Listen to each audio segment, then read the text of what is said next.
So far, the story of Boruto has entered several significant arcs. Battles between various Shinju and some of the Konoha ninjas have already taken place. Although not entirely, a few of the Shinju have started making moves to target specific individuals. Jura, who is obsessed with knowledge and harbors a desire for Naruto, has begun his mission to seek out and devour him. However, he eventually sensed Kurama's presence, and Jura's target moved from Naruto to Himawari as the next heir of the Nine Tails. In addition to Jura, Hidari, driven by an instinct to devour his own daughter, has also begun his actions to fulfill his desires. Although Hidari has yet to achieve his goal, Sarada has witnessed her father as her opponent, who turns out to be a Shinju. If Jura and Hidari have made moves to realize their desire to devour everyone who is their target, now the one who will start to realize their desire is Matsuri, who intends to devour Konohamaru. But if we talk about Konohamaru as a Matsuri target, of course, this looks a little difficult to understand. How could it not be?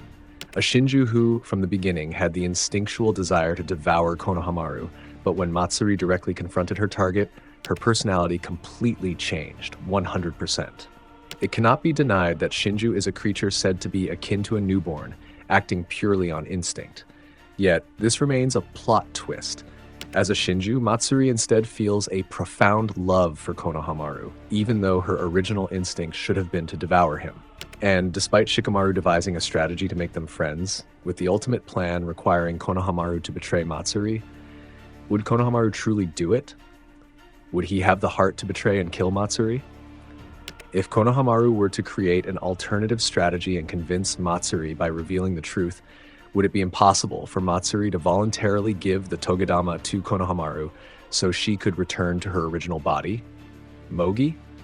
I know this sounds difficult to accept, because essentially, if Konohamaru doesn't have another plan and shows no mercy to Matsuri, he will eventually fight her to obtain the Togodama.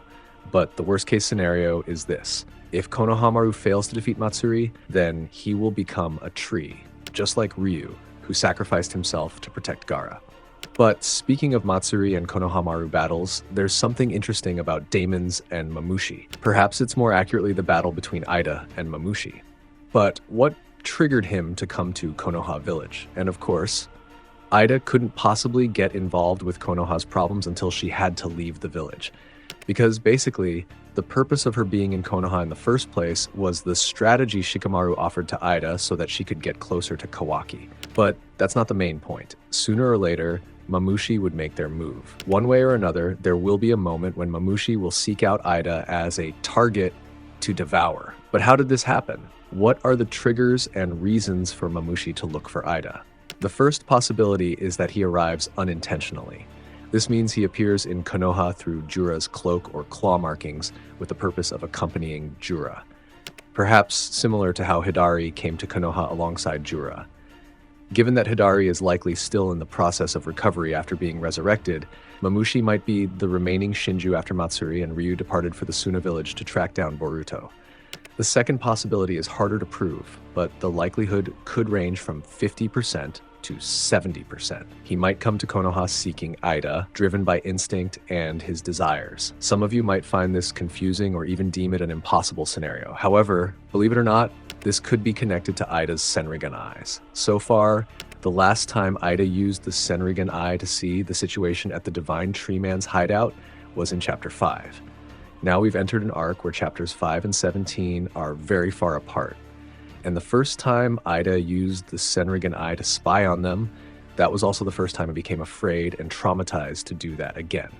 Because every Ida sees Shinju in real time, Mamushi is the Shinju who is aware of this. It is as if Mamushi is in the same place, closely watching Ida when Ida uses the Senrigan eyes. And because of this, since that moment, Ida became afraid of Mamushi and decided not to observe the situation in the hiding place in real time. Even now, every time Ida wants to see the situation at the Divine Human's hiding place, Ida must first confirm with Koji whether Mamushi is there or not. This is because, as we know, Ida's ability so far is just a charm. Ida's combat ability remains a mystery yet to be revealed. Somehow, this still remains a mystery.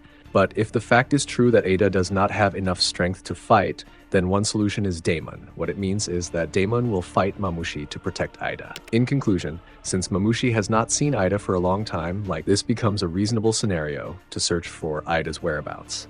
After all, Mamushi has not seen Ida since Chapter 5. Moreover, the Divine Tree humans are part of a newly born monster. They act based on instinct. So if Mamushi's instinct leads toward Ida, it is not impossible that this will happen.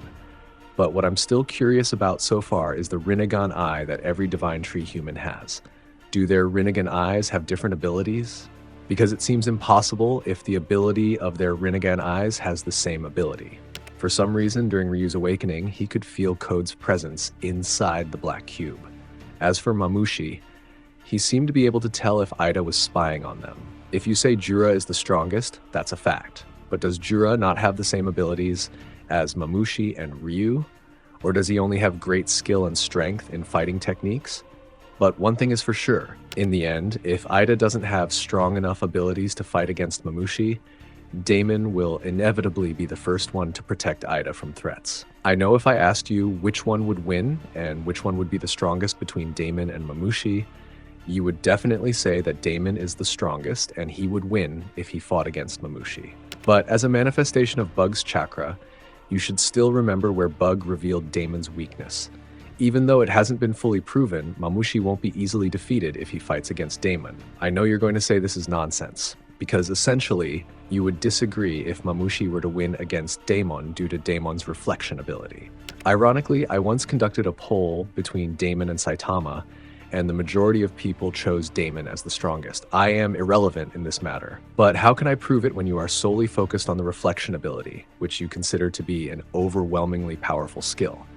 However, one thing is certain, Mamushi is the one who will defeat Damon. Before becoming a tree, Mamushi, of course, had the ability and knowledge of the cyborgs created by Amato.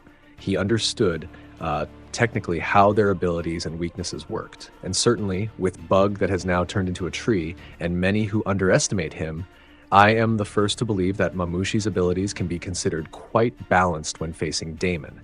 As long as there is no intervention from Konoha or Damon himself, Mamushi is the ideal opponent to defeat Damon. Because sooner or later, Mamushi is the last Shinju who will act to fulfill his instinct to devour Ida. But if you're asking when this will happen, it's definitely not in Chapter 18. Essentially, the arc of betrayal involving Matsuri and Ryu must first conclude. And as the final conclusion of this discussion, the trigger for how Mamushi seeks out Ida after all this time is tied to Ida not showing her face in front of Mamushi while using her Senrigan. And of course, before Mamushi can truly devour Ida, Damon will be the one to fight to protect Ida from the threat. Lastly, do you still feel confident and believe that if it's Damon versus Mamushi, Damon will win? It's not a big deal if your choice is Damon. But based on analysis and the connection with Bug, I'm still pretty confident that Mamushi will win. Thank you to everyone who has supported this channel with likes and subs. I'm Nim. See you in the next episode. Bye bye, Databayo.